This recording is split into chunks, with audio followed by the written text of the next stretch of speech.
News 18 বাংলায় এই মুহূর্তে একটি ব্রেকিং নিউজ দেব আপনাদেরকে। ফের একবার বিমান বিপর্যয়ের খবর সামনে আসছে। আর এবার ক্যালিফোর্নিয়ায় ভেঙে পড়ল মার্কিন নৌসেনার F-35 যুদ্ধ বিমান। আবারও বিমান দুর্ঘটনার খবর সামনে আসছে।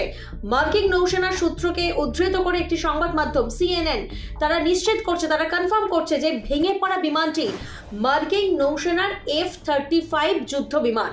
এবং প্রশ্ন উঠছে যে এই বিমানে কি হতাহতের সংখ্যা কিছু জানা যাচ্ছে? না, এখনো পর্যন্ত এই খবর জানা যাচ্ছে না, কারণ এই মাত্র এই খবরটি সামনে এসেছে। বিমানটি স্ট্রাইক ফাইটার স্কোয়াড্রন VF-125 অর্থাৎ রাফ রেইডার্সকে দেওয়া হয়েছিল। স্থানীয় সময় কটা? স্থানীয় সময় অনুযায়ী বুধবার ঠিক বিকেল 4:30 নাগাদ ক্যালিফোর্নিয়ার লেমুরে সেখানে নৌসেনার বিমান ঘাঁটির কাছে যুদ্ধ বিমানটি ভেঙে পড়ে। ইতিমধ্যে দুর্ঘটনার বেশ কিছু ভিডিও আমরা দেখছি সোশ্যাল সাইটে ছড়িয়ে পড়েছে, তবে সেই ভিডিওগুলো এই দুর্ঘটনার কিনা সেটা এখনো পর্যন্ত যাচাই করে দেখেনি নিউজ 18 বাংলা।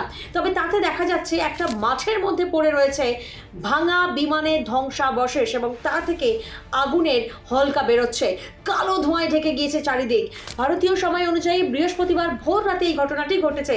তবে এই ঘটনায় এখনো পর্যন্ত কিন্তু হতাহতের কোনো খবর পাওয়া যায়নি। অর্থাৎ আবারও একবার বিমান বিপর্যয়ের খবর সামনে আসছে, জানিয়ে রীতিমতো তোলপাড় গোটা বিশ্ব জুড়ে।